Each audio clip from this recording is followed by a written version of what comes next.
The Heart of It. Roy West kicking in towards the centre. A distinctly Tasmanian conversation. I can feel what it will be like when Tassie plays his first game, and I just... Lynch gathers, he's got loose men everywhere, but he decides to have a pump shot, and it's an absolute ripper! 200 goals for Peter Hudson. What a fantastic effort. How did he do that? Bear kick finishes off in style. Up towards half forward, Stewart flying over the top. Oh, pulled in a beautiful mark. Well done from Scott. After all, Sheriff's got the first goal. Has it done? Nichols has had the big ruck with it. Oh! Oswald!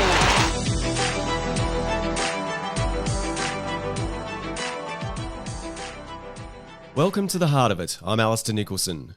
Long locks, long limbs, long run-ups. Ben Brown was one of the most recognisable figures in AFL football during a career that spanned 11 seasons with 2 clubs and culminated in a premiership with Melbourne in 2021.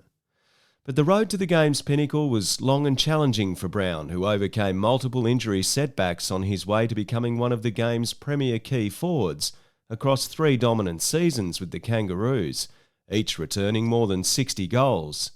He played with Devonport and Glenorchy before a move to VFL club Werribee paved the way for him being drafted as a so-called mature-age selection in 2013. His rise to the AFL saw him follow in the footsteps of his uncle, Collingwood premiership player James Manson. But it was his late grandfather, gentleman Jim Manson, he thought of most often during his football career. Manson died in traumatic circumstances and would never see his grandson play. But his influence had been profound. This is Ben Brown's Tasmanian football story. I think we bounced around a little bit. We're in Somerset for a little bit, and then East Devonport, and eventually sort of settled in Ambleside, just the other side of the river from Devonport. So I was the eldest of 6 boys in the end. I think it was an exciting place to grow up. Sounds like a madhouse. 6 boys. Your parents must have been under the pump in a big way. Yeah. It's funny, I jump ahead a bit. I took my wife back home for the first time, and all of my brothers were still living at home at that point. And she thought she was going to just walk into open warfare. And she said she was surprised because we're all introverts. So all my brothers were like sitting in their room. They didn't even come and say hello when she walked in. It was, it perhaps wasn't the madhouse that people would imagine out of 6 boys, but we definitely had our share of excitement, and it was a pretty fun place to grow up because you just had, for me as the eldest, I think and being quite competitive, I think I set up games and sports that I could win quite regularly, but there was always another brother to play with. If one got sick of playing with you, you could move on to the next. So. What were your main go-tos? What were the hobbies and interests of the boys in the family? We were a big sport household, so we're always out in our backyard playing soccer or footy. Dad made some goalposts out of bamboo and sat them in the backyard. So I used to run around pretending that I was, whoever I'd seen on the TV playing on the weekend and making up games for myself. And I'd play out there by myself for ages. He even made a set of posts when the international rules came around, so I could sort of pretend kicking overs. And actually, no, I think we used the trampoline. We had a big rectangular trampoline, and we flipped it on its side, and they were the goals, and you could kick overs. So, got great memories of doing that. Played cricket, basketball. Who did you love? You barracked for Fremantle growing up as a kid, is that right? Yeah, I did. I think I was one of those kids that used to go for whoever won the premiership the year before, and that was my go-to. And then it would have been about grade 4 at school. We always had a footy colours day. I decided that every year they'd skip right over Fremantle because there were no kids that went for Fremantle. I don't think the teachers wanted to listen to the song particularly, so they always skipped right over it. And one year I thought, I want to be pretty cool and stand up there by myself. So I got myself a Freo scarf and walked around by myself. And I think I was, by myself for a couple of years. And then one of the had a preppy walk around with me in the last year because some kid went for Fremantle as well. So, I think I just wanted to be a bit different, and then it stuck. And I was a, mad Fremantle fan right up until 2013, which is my draft. And the year I ended up being drafted, they played in the grand final against Hawthorn, and I was there with my scarf on and my Fremantle jumper on, barracking for Fremantle at the grand final. Wow. So were you tall from a young age? Were you a late developer? You sort of, you were an overage player in the Mariners, weren't you? Talk to me a little bit about your progression as a footballer through the Devonport Football Club and then into the Mariners setup. Yeah, I was always one of the taller ones in my grades as I grew up. So I always played as a ruckman. Not as many tall players down in Tassie, so I was always the tallest. So obviously played in the ruck. Yeah, really enjoyed playing underage footy in the sort of Devonport Junior Saints program, and then I didn't really play club football between grades 7 and 10 at school. We had St Brendan Shaw College had a team, and so I played with them, and there was a really cool comp that we played in all up and down the coast playing teams like Marist, and played my junior footy against Mav Weller and Luke Russell and Brodie Mychek as well, who was a little bit younger than me, but a few players that I sort of came across, and played basketball against those guys as well. And then grade 11, I think it was, we didn't have a team for the school team, so I went and played with Devonport's team. St Brendan's didn't get a footy team up? Yeah, no, not in grade 11 and 12. I think they'd had a team previously. We just didn't have enough players keen to play on. Footy school too, when you think about the guys that came out of there, the Rawlings boys, for example, and others. Grant Birchall. Yep. These guys all had their photos up, and when you went in for assembly, you'd walk past their photos. So went down to play with Devonport Footy Club, and I remember, I came into the pre-season relatively late on, only because I was playing basketball at the same time and was really into my basketball. So I don't think I did a hell of a lot of the pre-season that year. That's where the number 50 comes from, isn't it? Yeah. Well, that was, I think, because I came so late to pre-season, they didn't have many jumpers left and jumper numbers left. And I remember walking into the property steward's office, and he said, "This might be the only one that fits you." And I quite liked the 50. I thought it was a bit different, and that was where 50 came from. I remember really clearly my first game, I was playing the reserves. For some reason, I got it in my head that we were playing on a Sunday. And on Saturday morning, having a nice sleep in, as you do when you're about 19 years old, and waking up and having about 5 missed calls from the coach, going progressively more like, "Where are you, Brownie? We're just heading into the team meeting." That was probably sums up where I was at that point in my life. So I rolled in for my first game with Devonport Footy Club at quarter time and played 3 quarters. So I don't know. I must have come back and done something right after that, because I ended up getting a couple of senior games that year. And in the state league at that stage? Yeah, it was in the state league. It was 2010, 2011. No, must have been 2009, 2010. Errol Bourne was the coach, I reckon. Yeah.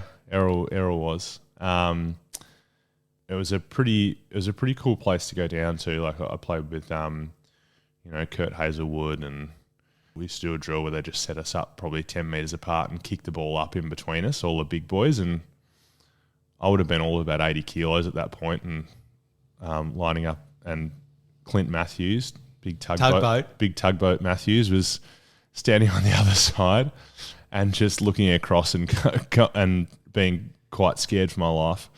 I was probably quite a bit different from your standard footballer, and probably always have been. But I got some really good memories from that time. So In your mind, what makes you different to the typical sort of footballer? It's a good question. I probably, as time's gone on, I probably have gotten more comfortable with the person that I am, and the person that I am is probably more quiet. And I suppose I hark back to what I said earlier about being an introvert and an introverted family. I think a lot of footballers are pretty extroverted in general. So it probably took me a while to get comfortable with the person that I was, and that was, being a bit more introverted and, probably not your standard banter-laden sort of footballer type was fine. And I think as football's progressed, particularly in AFL, it's probably gotten to that point where people do feel a lot more comfortable just being the person that they are. But I was probably always a little bit socially awkward, and that probably caused me some grief early on, just from a mental perspective. But just fitting in with the group. Exactly, just more fitting in with the culture and with the group. But I think I got more comfortable with that. So you get an opportunity to play Mariners as an overage player, is that right? How did that come about? And obviously then that led to a nasty injury, didn't it, when you tangled up with Jimmy Webster? Yeah, I never really thought that I was any chance of playing elite level sport, really. Like, I loved sport, but I didn't really think I was a chance of being able to do it. That's probably one of my school teachers, Adam Ahern, who actually spent a little bit of time on Brisbane or Fitzroy's Very list, good player. I think. But he encouraged me to actually go and get in touch with the Mariners guys and said, you should really try out. So that was, I ended up being an overage player with the under-16s Mariners program, and sort of did that, and then played as a top-age under-18s player. And that was the year that I did my ACL, but it was probably also the year that gave me the fire to want to pursue footy. I'd always been a ruckman, and I think it was sort of fortuitous the way that things worked out. We were playing a couple of practice matches, and the Tassie Mariners used to play, I think, 2 practice matches against TAC Cup teams before the national championships. We played a game against Sandringham, I believe, and they started me forward. I think I was just going to swap with another ruckman they were trying out. And I kicked 2 goals in the first 10 minutes as a forward, and then injured my wrist and went off the ground and didn't play the rest of that game. Got up for the following weekend's game. We played Oakley, and I think because I'd kicked 2 in the first 10 minutes, they went, we'll try you forward again. And I kicked 4 that game. So I think in the coaches' minds, they're like, all right, we're just going to keep on playing you forward. And as it turned out, I kicked a couple goals in the next game and a couple goals in the next game. And this having, played as a ruckman for the first 20 years of my life and didn't really know much about playing forward, but I think it was just fortuitous that it worked out that way. So, and then as you do when you're an 17, 18-year-old, you start looking on Big Footy and all the forums. You didn't. Absolutely you did. And seeing like your name's actually being bandied around and people are saying, this guy from Tasmania. And for the first time, I'd never thought that I was even a chance of being, I was just enjoying playing footy and enjoying playing basketball and all the other sports I was doing. That was probably the first time that I went, I could actually, if I keep playing well, maybe I could do this thing that's been a dream of mine that I never thought I'd be able to do. And then, a couple of weeks later, I went back with a flight, took a mark, and Jimmy Webster thought he was going for the same ball and just tried to pull out at the last second and collected my knee, and MCL and ACL done, and sort of staring down 12 months out with an injury. So at an important stage too in your progression. Yeah. And I think I got an invite to state combines that year. Couldn't do anything, obviously, and it didn't eventuate that year, but that was what lit the fire for me. So I went, I've got to do my best to try and make it. So I gave up basketball and went, I'm going to have a crack at this thing. Brilliant. Just before we get to you getting drafted, be honest, did you have a big footy profile, and did you ever post anything about footy yourself? No, I didn't. No, I didn't. I just enjoyed looking at what other people were saying. Yeah, fair call. All right, so there are 3 years where you're draft eligible, but you get overlooked. Can you talk me through what that was like for you as a young player who's really now got, as you say, you lit the fire, you wanted to play at the highest level? Yeah, it was obviously disappointment each time. You're sort of sitting and watching the drafts go through and just hoping in the back of your mind. It's like I thought, maybe it was a long shot, but I also, like I said, I had the fire, so I really wanted it. I got back from my ACL in 8.5 months.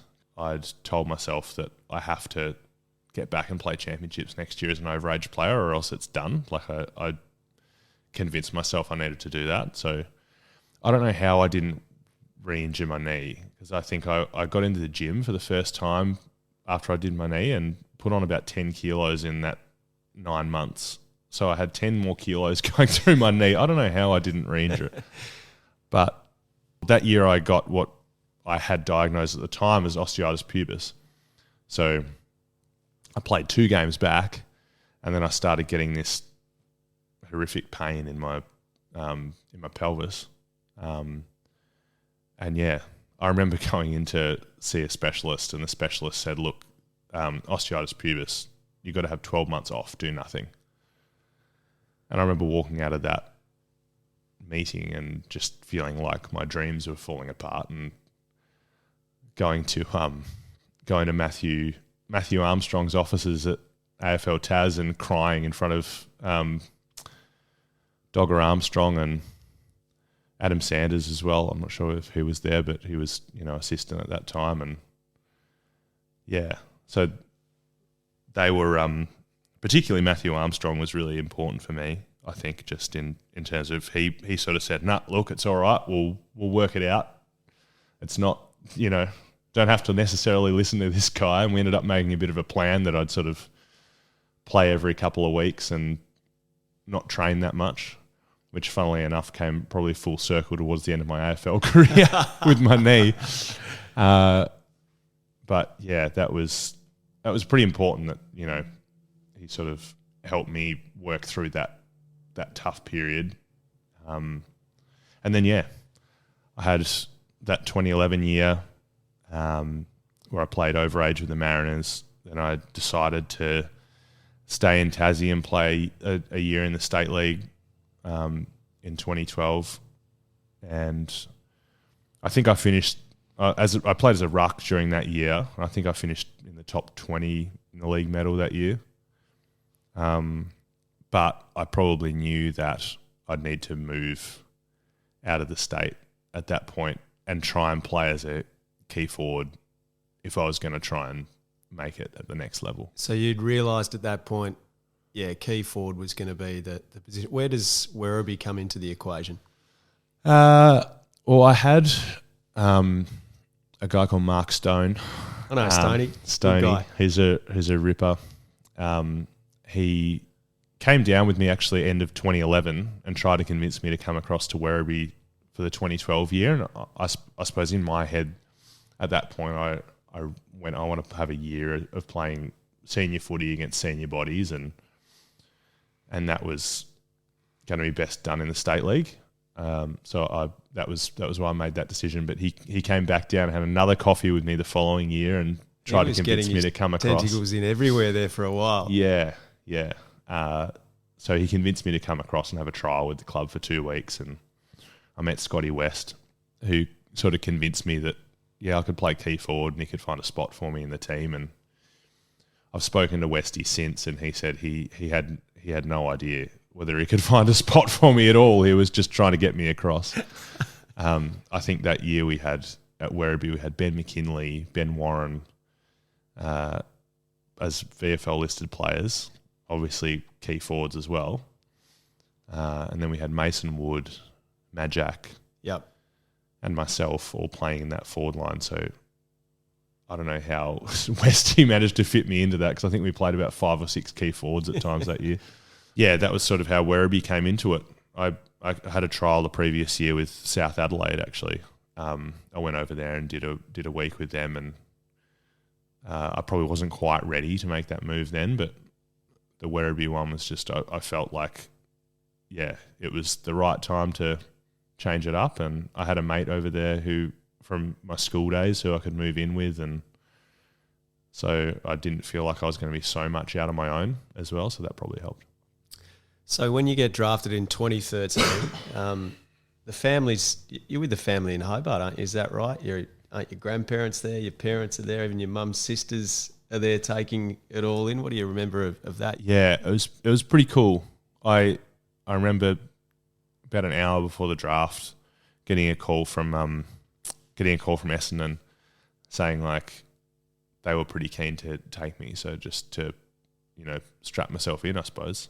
So you think you're going to Essendon? Yeah, I thought that before the draft, and then North Melbourne had a pick just before them, I think, and so I just remember that I remember I had memorised my number. They used to read out the draftee number before they announced the name, so I remember they had read out the numbers, and that was when I went, "Oh, that's my number." Can you still remember that number? I know it had 525 at the end, but I'm not sure about the start. My mum's probably the loud one in the family, and I still remember her shriek when she realised that it was me.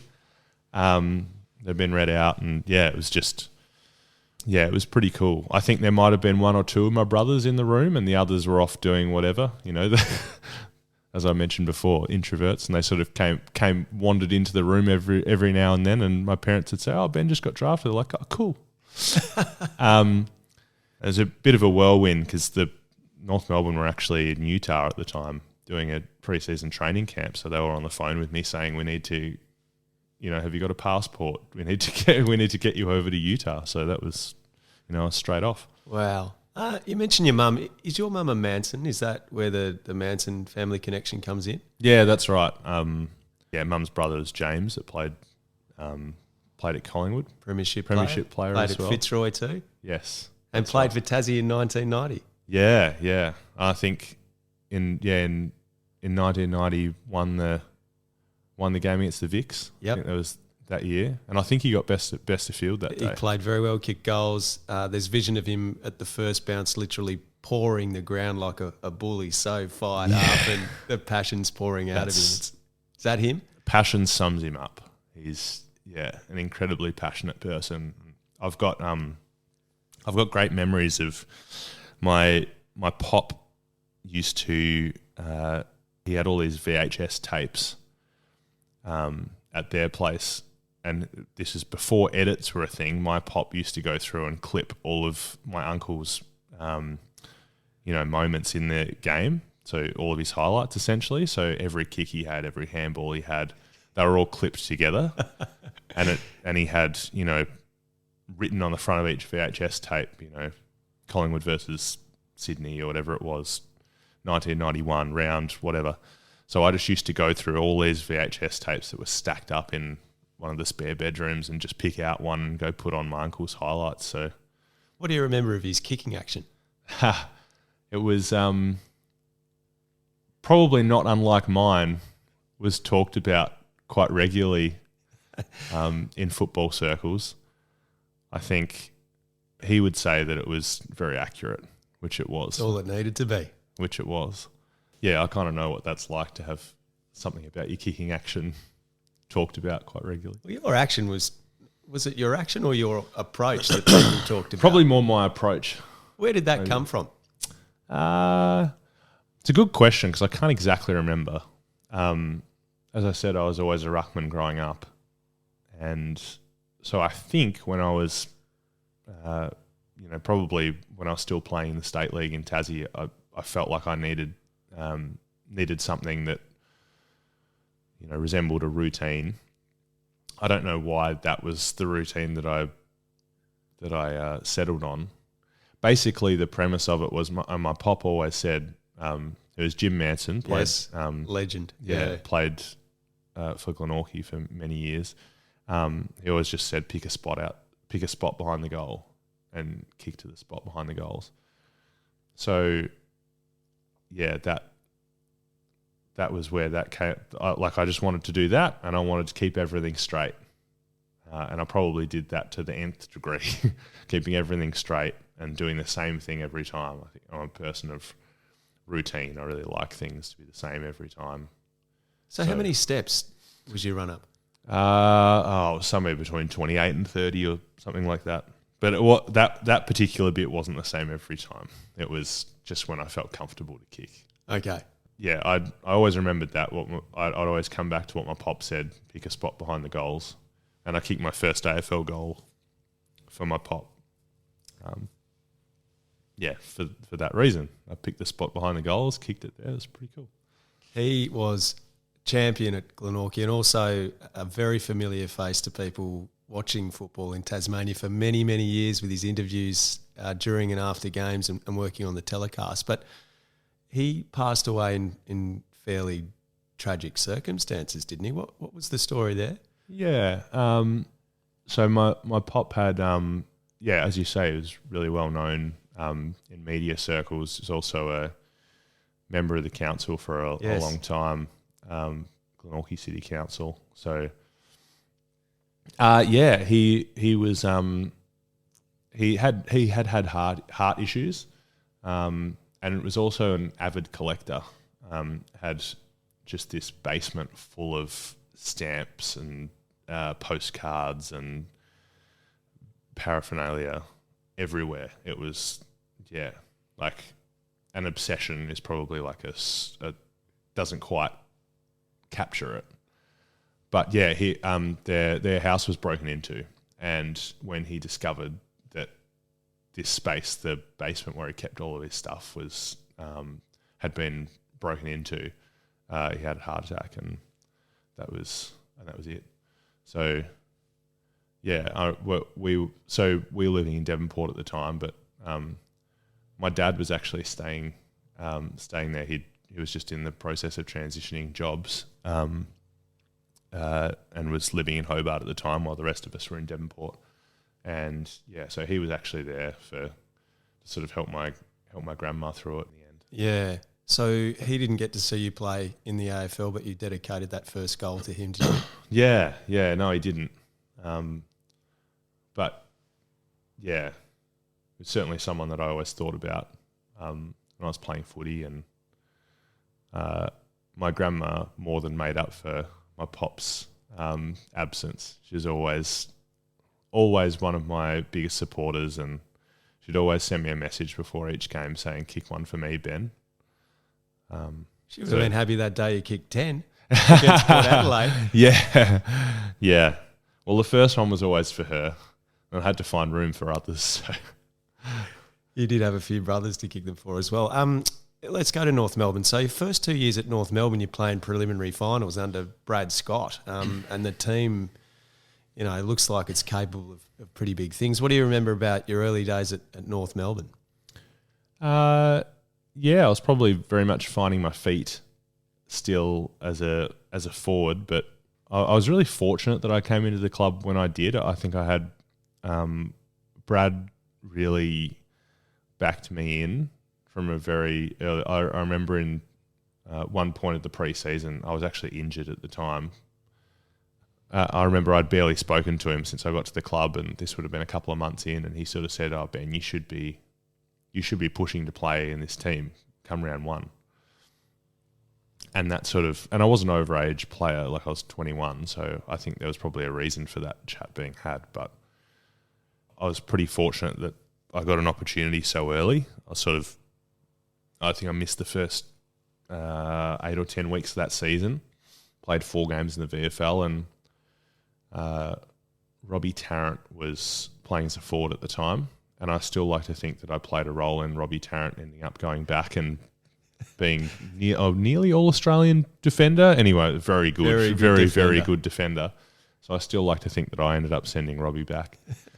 But, I got sort of a late call up and managed to play most of the rest of that season out. My 9th ever game was the elimination final against Essendon. We come back from about 41 Yeah, I points remember down and won.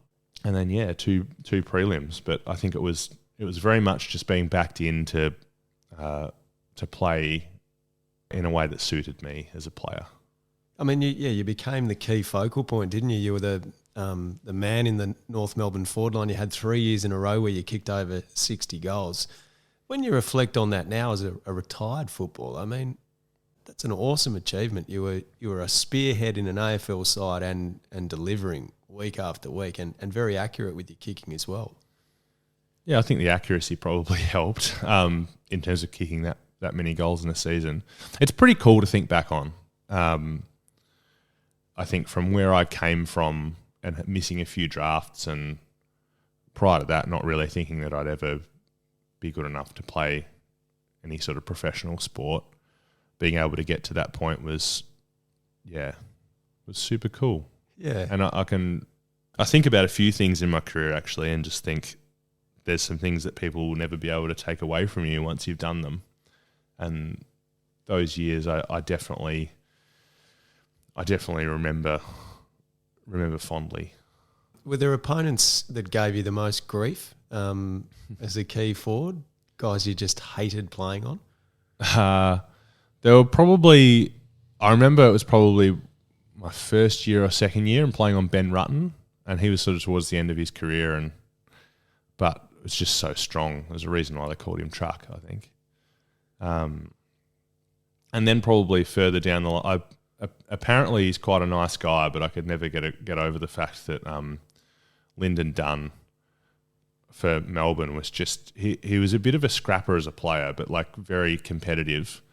He just used to sit behind the ball and the ball would be 100 metres away, and he picked this spot just above my elbow and just like elbow me in that spot from behind. And by the end of the game, I'd be bruised and battered just because he'd just and just whack me in the lower back, and just when I wasn't looking. Guys like that, Will Schofield was a little bit like that too. He'd just sort of pick a spot and hammer you for 2 hours when the ball was nowhere near you. Just not in a way that would, you'd give away a free kick, but just enough that you're always sort of looking behind you because you never knew when the next hit was coming. But, that's part of the competitor coming out in them, I think. Yes, and they've got a tough job, don't they? They've just got to try and defend for their lives to try and stop you kicking goals. So you talked about things people can't take away from you. A premiership medallion's one of those as well. You kicked 3 goals in the 2021 grand final for Melbourne in your first year at the club.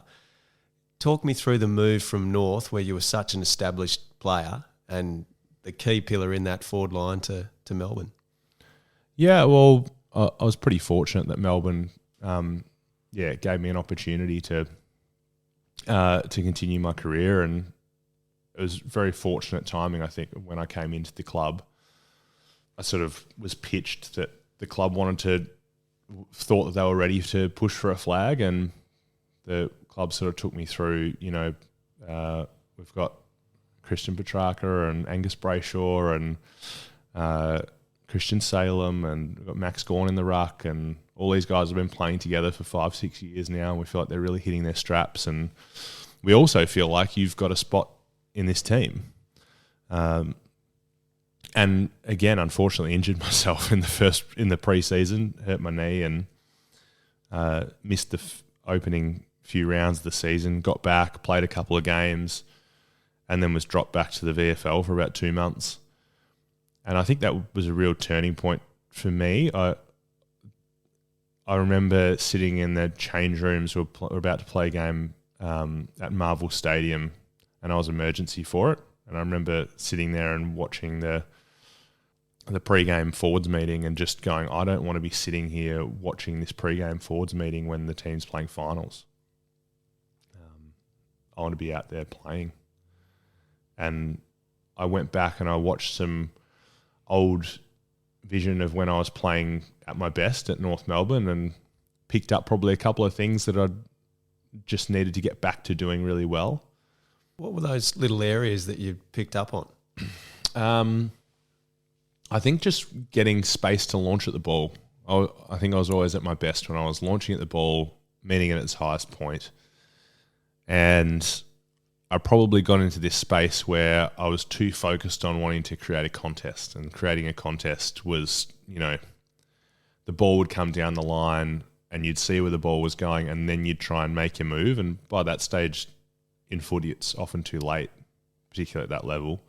The defender's got you locked down and you're getting the ball to ground a lot, but you're not necessarily marking many. So I just went back to going, okay, I've got to trust that I'm going to be first to move and get to the drop of the ball at the right time. And I'm going to read the ball first off the boot. That was probably the thing I mainly identified. I need to get back to doing that. Yeah. Trusting myself in the air. And I remember I had this mantra that year, take risks, which for me was going, don't just do what the easy option is. Like, try something. If it doesn't work, that's okay.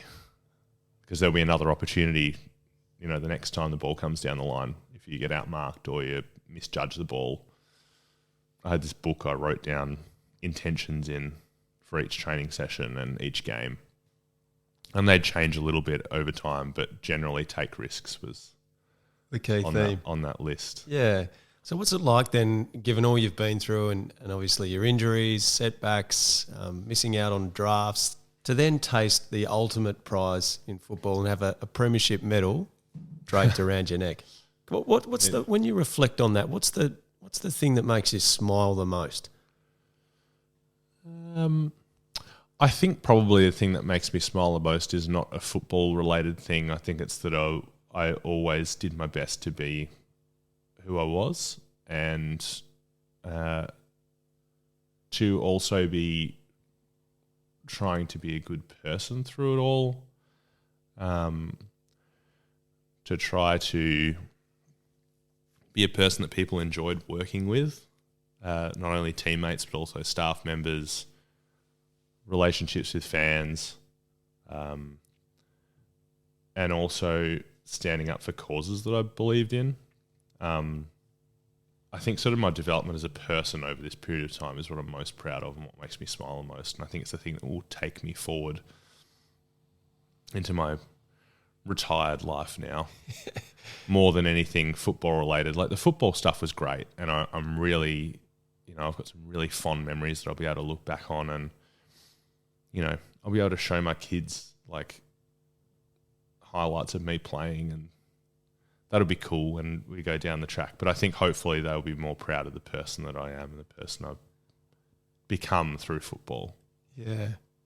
Melbourne's had a difficult couple of years since then, and it's been unsettled, and there's been change and, moments of perceived friction within the walls of the club. How were the last couple of years for you there at Melbourne, and did you have any concerns about the way the culture was going?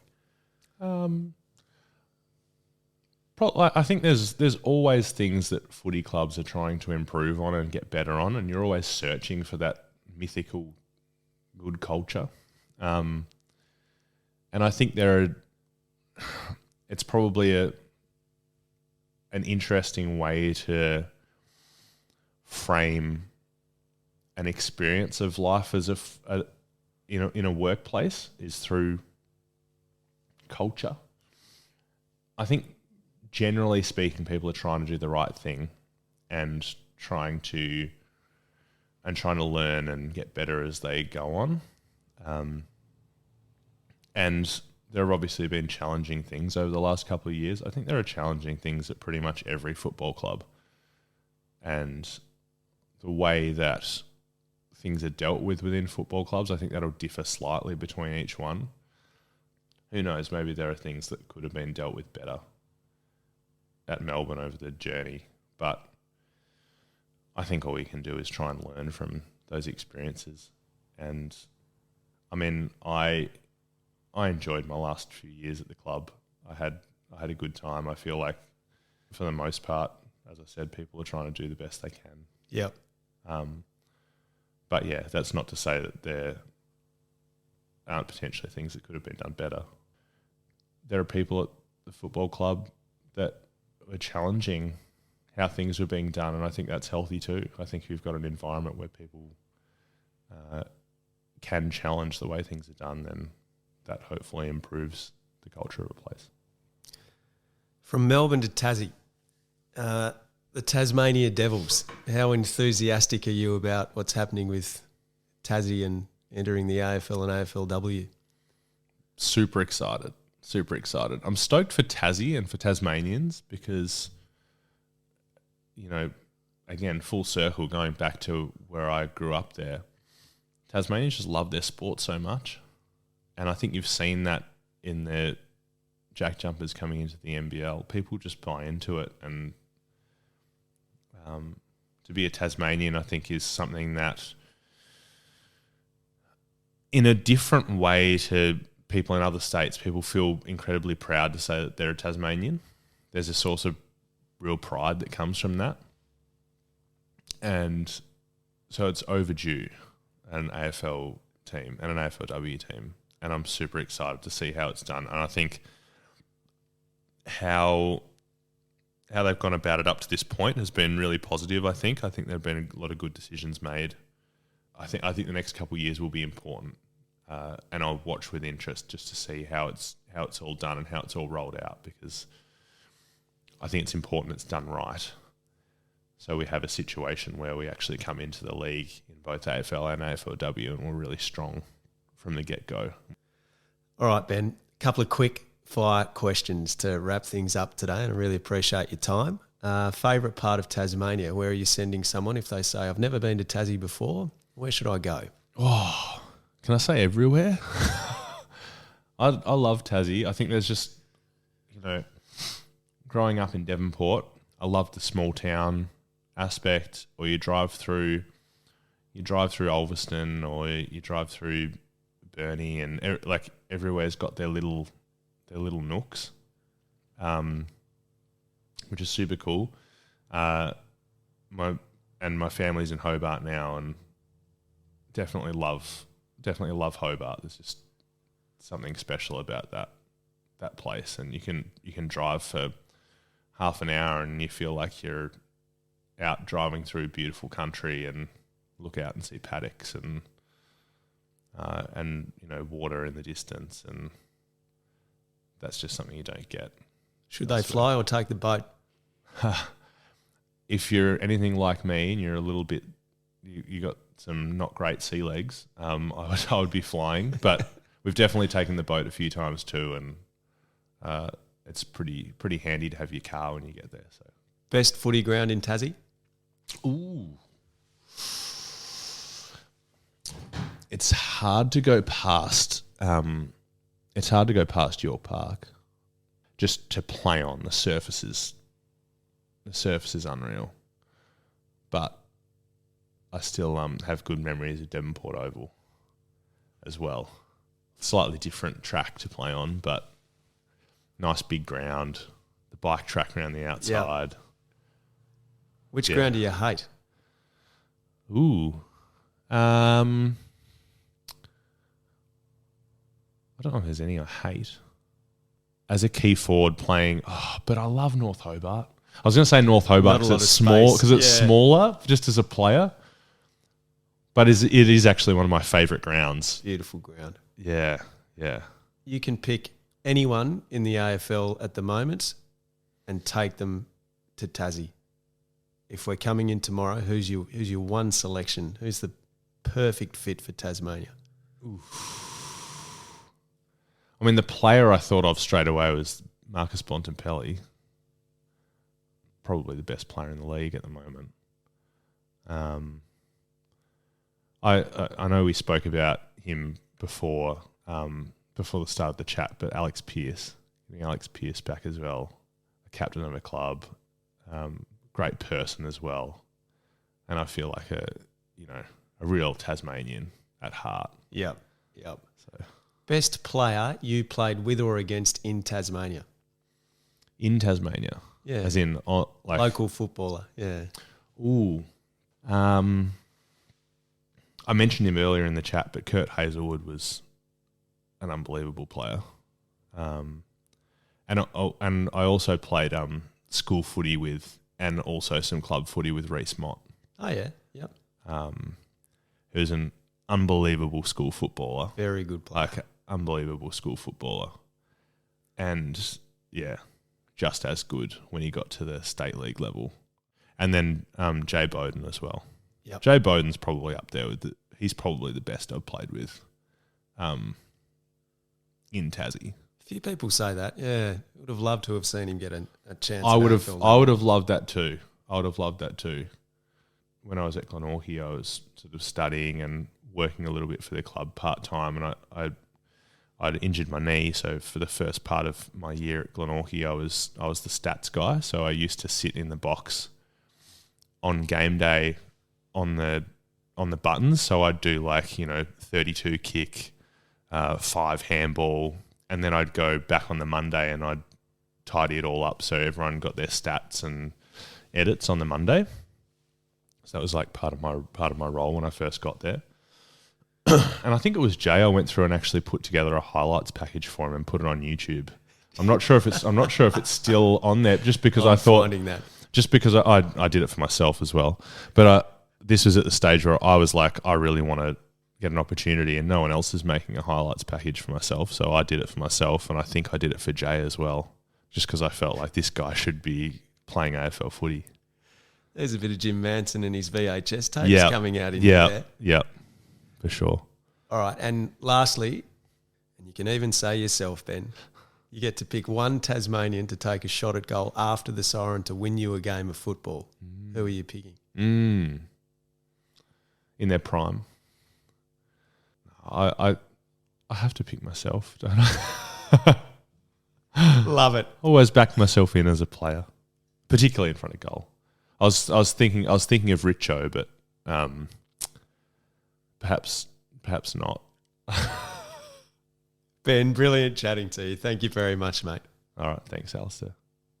Ben Brown, always thoughtful and considered, a self-confessed introvert who shone brightly on the big stage. Post-career, Brown has been working with the Demons Women's Program and involves himself with multiple worthy causes.